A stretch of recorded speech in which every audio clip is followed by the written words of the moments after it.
Hi, Kasama here. I'm hosting an open house right now, and I thought I would kind of take you through the process of if you are looking, you're in the market, and you're looking to buy, and you're going through a bunch of open houses, what might you be expecting if you're a prospective buyer? What should you be looking for, and what should you be asking about with the agent who's hosting the open house?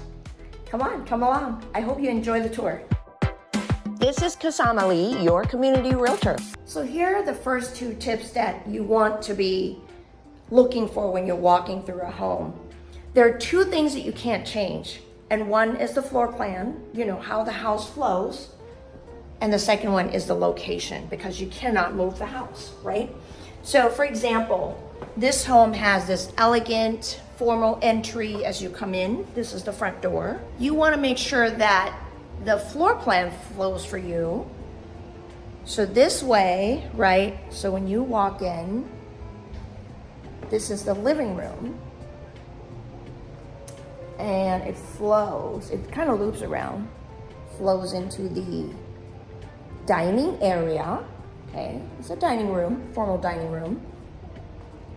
And then as you loop around back,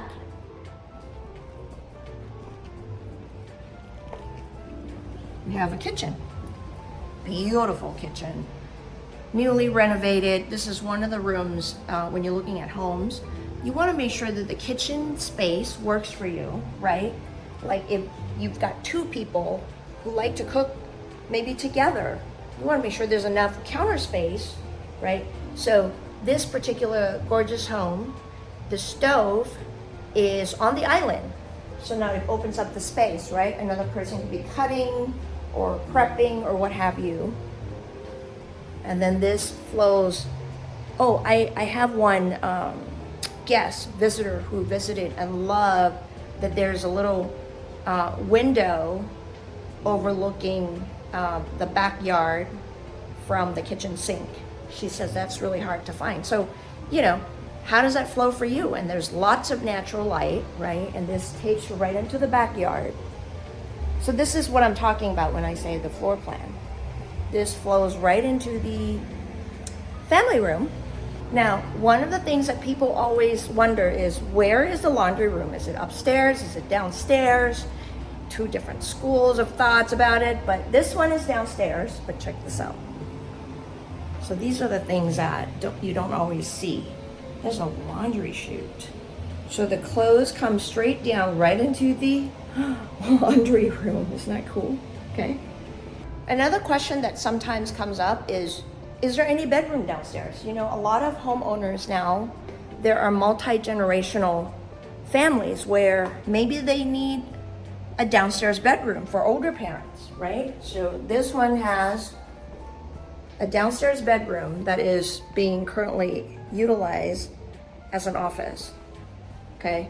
And here's does it have a full bathroom? Can they take a shower? Is it a tub? Is it a walk-in? You know, these are the things that actually matters, but you might not be thinking about it when you're first looking. Now we're going upstairs. It has wood flooring upstairs, okay? So you can kind of see.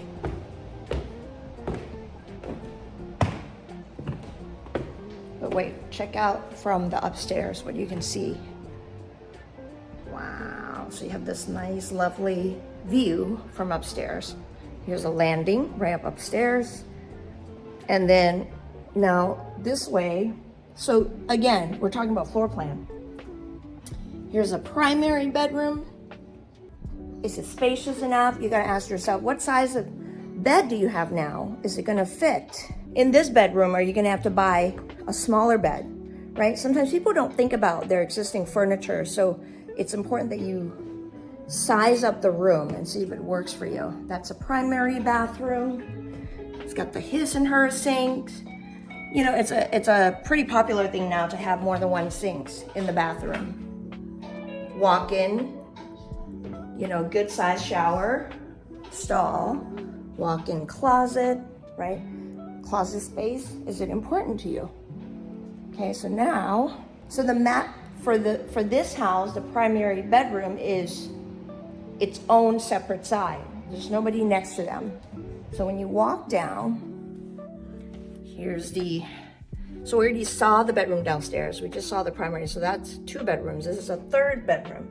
So the other thing you want to look at is, how's the size of the secondary bedrooms? Are they big enough for, you got to think about the bed sizes that you have.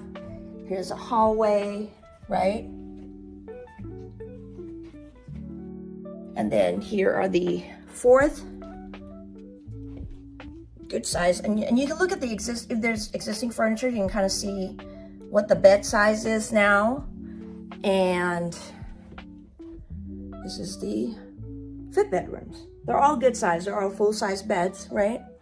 And then here's another full bathroom. So you want to make sure everybody gets enough spaces for their bathrooms, okay? So that's kind of how you tour the property. Now we're going to kind of go outside so you can kind of see, how's the front yard, backyard, area, all the things. If you find this type of content valuable, you want to hit subscribe and the bell notification so you don't miss any of our future videos. Thank you for supporting the channel, for sharing, liking, commenting, and subscribing. It means a lot to me. Now I'm coming outside to the front. Look at this beautiful front door, right? So you want to also look at the details of the house. How much work would you have to do when you move in that is not already done? If there are inspection reports, that's even more awesome, because then you kind of know the condition of the property, right? So here's the front. It's on a court, so it's really quiet. But these are the things you also want to look at. What I would suggest is that you drive around. If you're really interested in the house, I always suggest drive around on a Friday, Saturday nights and see how it feels. But it's a pretty quiet street. Big, wide, open streets, lots of mature trees.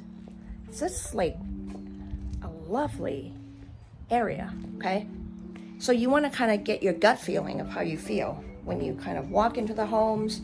How does a neighborhood feel to you? Okay, so now we're in the backyard. How's the backyard space? Is there enough room? Are you a backyard type where you like to really hang out and do the outdoor lifestyle? I mean, this house has it all, of course. I mean, this is like an ideal house for so many families. It's got the fire pit, sitting area. It's got the outdoor kitchen, right? But to some people, lot size is really important in how it's laid out. So it's not just the size, it's how it's laid out, okay? There's that window from the kitchen. Pretty cool, right? And this house, of course, has the hot tub. Very cool. And it has a good side, a good sizable side yard as well. So, these are the things you want to look at and see what's important to you, how much space you need, what is your lifestyle like? Do you have a few kids that you want to be able to do the backyard lifestyle with? Or some people don't really care to have yard because they don't want to do maintenance. So those are the families that I find,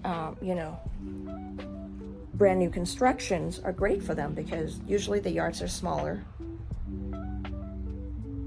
Okay, so here's more. There's a storage shed in this house. So that's a plus, right? Not every house has that. So if you're thinking about, okay, we got stuff. And some people don't think about that, like they forget that storage is kind of important. So to have extra storage is awesome. This house happens to have 2 AC units, as you can see. That is rare. That is not common. But that's what they have. So there's some pluses here, right? There you have it. Thanks for being on my open house orientation for prospective buyers. Any questions? You know what to do. Email me, Kasama@kasamashouse.com. Happy house hunting.